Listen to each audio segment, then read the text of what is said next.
Hello students, welcome to this lecture series on network analysis. आज के video में हम कुछ असाइनमेंट प्रॉब्लम्स जिसमें आप लोगों को, स्टूडेंट्स को, सभी को कहीं कहीं डाउट आए थे, जो असाइनमेंट प्रॉब्लम्स थे उनमें वो वाले प्रॉब्लम्स आज हम देखेंगे related to resistors, capacitors and inductors. ठीक है, 4 प्रॉब्लम्स थे। हम फर्स्ट प्रॉब्लम से स्टार्ट करते हैं। हमारा फर्स्ट प्रॉब्लम क्या था? Current I of t is equal to sin omega t passes through an inductor whose inductance value is given by L of t is equal to 1 plus t into e to the power minus t Henry. Find V of t. तो जो भी हमने problems इसके पहले देखे हुए हैं inductor से रिलेटेड, उसमें हमने देखा था जो इंडक्टेंस वैल्यू है हमारी, दैट वाज कांस्टेंट। ये जो इंडक्टेंस वैल्यू यहाँ पर t के टर्म्स में दी है, ये हमने अभी तक नहीं देखा है। हमने हमेशा इंडक्टेंस की वैल्यू कांस्टेंट ही देखी है। तो यहाँ पर केवल इतना ही डिफरेंस है कि अभी तक जो हमने प्रॉब्लम्स देखे हैं उसमें इंडक्टेंस की वैल्यू कांस्टेंट आती है, यहाँ पर डिपेंडेंट ऑन टाइम है। तो देखते हैं इस टाइप के प्रॉब्लम्स को कैसे सॉल्व करते हैं। सबसे पहले हमको गिवन क्या क्या है, इंडक्टेंस की वैल्यू और करंट की वैल्यू।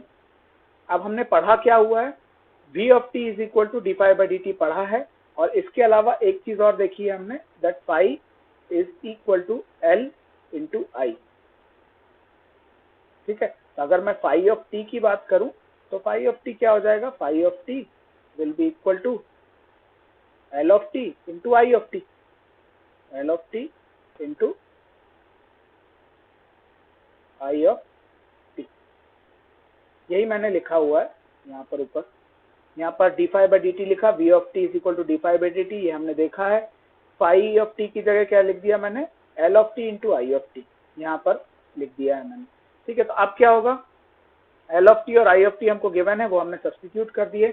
अब हमको पता है कि डिफरेंशिएशन अगर हमको करना है तो ये वाले पार्ट का एक साथ डिफरेंशिएशन नहीं करते हैं हम। जनरली क्या करते हैं, इसको 2 पार्ट्स में डिवाइड करते हैं।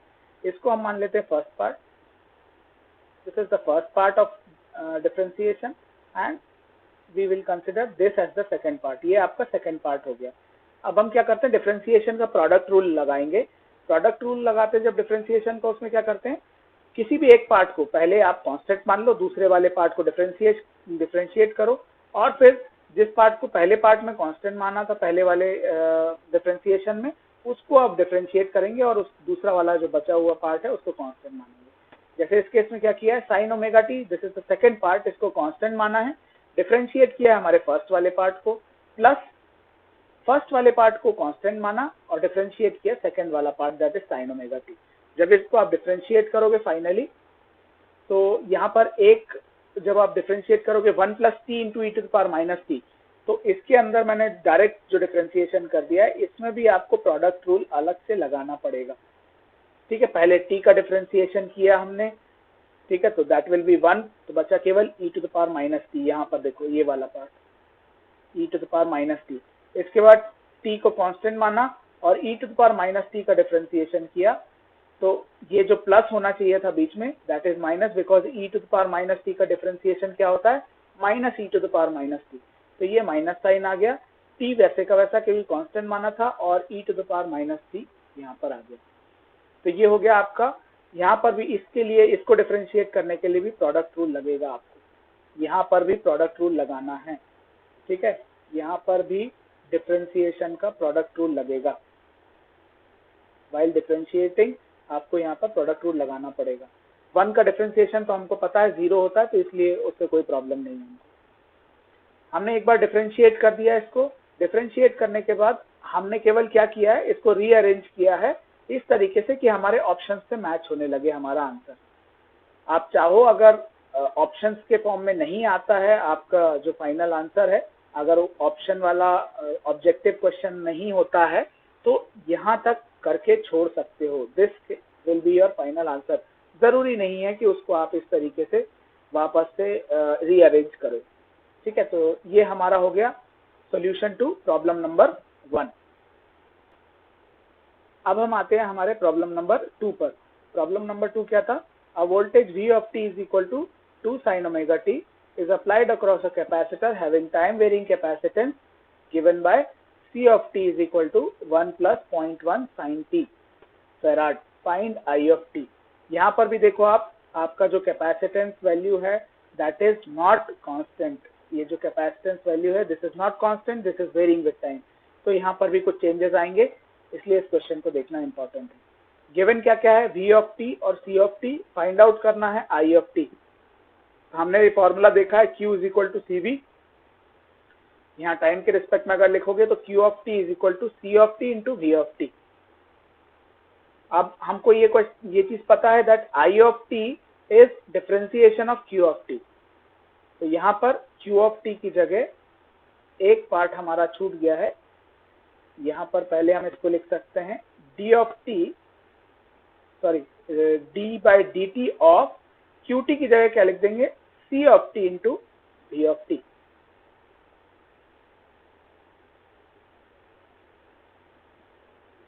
इतना लिखने के बाद अब फिर नेक्स्ट स्टेप आएगा यहाँ पर अगेन प्रोडक्ट रूल लगा देना है आपको।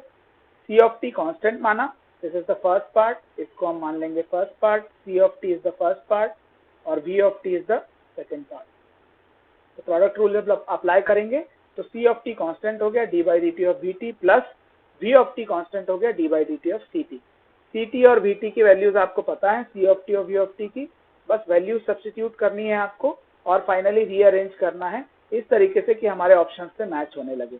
अगर हमारा सिमिलर जैसा फर्स्ट केस में था, फर्स्ट वाले प्रॉब्लम में था, अगर क्वेश्चन ऑब्जेक्टिव फॉर्म में नहीं है तो इसको रीअरेंज करने की जरूरत नहीं है, यही वाला पार्ट आपका फाइनल आंसर हो जाएगा। ठीक है, ये हो गया सॉल्यूशन टू प्रॉब्लम नंबर 2। ये है हमारा next problem, problem number 3। A current I of t is equal to sin 2 pi t is applied to a capacitance of C is equal to 1 millifarad. Find V of t, voltage across the capacitor at t is equal to 0.25 seconds. ठीक है, तो यहाँ पर देखो again आपका जो capacitance की value है ये फिर से कांस्टेंट आ गई। ये जो वैल्यू है दिस इज अगेन कांस्टेंट। अभी जो पिछले दो प्रॉब्लम्स देखे हैं उसमें कैपेसिटेंस और इंडक्टेंस की वैल्यू वेरी कर रही थी विद रिस्पेक्ट टू टाइम। यहाँ पर हमने फिर से अब सी की वैल्यू क्या आ गई, कांस्टेंट। तो वो दोनों प्रॉब्लम्स ध्यान रखना, अगर हमारे कैपेसिटेंस और इंडक्टेंस दोनों वेरी कर रहे हैं विद रिस्पेक्ट टू टाइम तो आपके फॉर्मूले थोड़े से चेंज होते हैं। ठीक है, यहाँ पर इस क्वेश्चन में देखते हैं अब हम जो चीज गिवन है that is I of T और सी। हमको पता है आई ऑफ टी क्या होता है, C DV by D T या D by D T of V T, V of T. हमको चाहिए क्या है, क्वेश्चन में गिवन है आई ऑफ टी और सी और पता करना है वी ऑफ टी। तो हमने इसको रीअरेंज किया तो ये वाला फॉर्मूला भी हमने देखा हुआ है, V of T is equal to 1 upon C integration 0 से t I of T D T. अब नेक्स्ट हमको बोला गया टाइम गिवन है आपको क्वेश्चन में कि वोल्टेज किस पॉइंट ऑफ टाइम पर कैलकुलेट करना है, तो वो भी हम सब्स्टिट्यूट कर देते हैं। यहाँ पर जो t है आपका वी ऑफ टी में, इसकी जगह 0.25 सब्स्टिट्यूट करना है। सिमिलरली जैसे ही आप यहाँ पर 0.25 सब्स्टिट्यूट करोगे तो ये वाला भी 0.25 हो जाएगा t। यही किया नेक्स्ट स्टेप में हमने, v that is voltage at 0.25 second is equal to 1 upon 10⁻³ आपका जो कैपेसिटेंस की वैल्यू है दैट इज 10⁻³ 1 मिलीफैराड, 0 से 0.25 sin 2 pi t dt, I of T की जगह sin 2 pi t रख दिया। इसको जब आप फाइनली सॉल्व करोगे sin 2 pi t का इंटीग्रेशन जो होता है वो होता है minus cos 2 pi t divided by 2 पाई। ये हमने कर दिया और इसमें लिमिट्स रखोगे, फाइनली सॉल्व करोगे तो आपका आंसर आएगा 159.1 वोल्ट। इस क्वेश्चन में ज्यादा कुछ था नहीं, केवल एक इंटीग्रेशन का आपको ध्यान रखना है और ये वाला पार्ट जो t की वैल्यू रखने वाला पार्ट है, एक स्पेसिफिक टाइम आपको निकालना है वोल्टेज, ये पार्ट ध्यान रखने वाला है। ठीक है, अब हम आते हैं अपने लास्ट प्रॉब्लम में which is question number 4। A voltage V of t is connected to a capacitance C is equal to 2 farad. Find the energy stored in the capacitor for t is equal to 0 to t is equal to 10 seconds. यहाँ पर हमको voltage given है, assume that V of t is e to the power minus t into sin t। तो ये voltage given V of t लिख दिया हमने और C 2 farad गिवन है। यहाँ पर अगेन कैपेसिटेंस हमारा कांस्टेंट आ गया। हमको फाइंड आउट क्या करना है, energy stored in the capacitor, और यहाँ पर एक ड्यूरेशन गिवन है।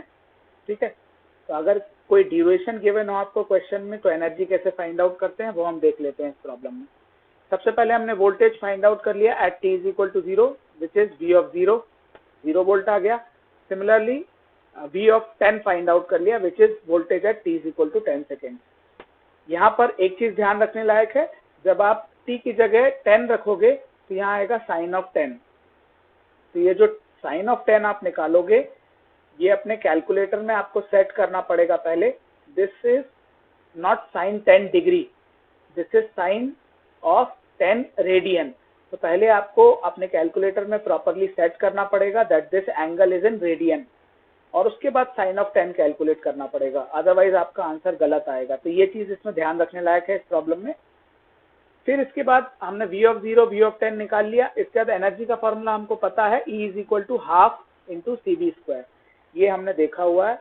E is equal to half, ठीक है, इंटू CV स्क्वायर, ये फॉर्मूला देखा है। यहाँ पर केवल चेंज क्या आ रहा है, हाफ इंटू C तो वैसे का वैसा है। V स्क्वायर की जगह हमने क्या लिखा है, V square of 10 minus V square of 0।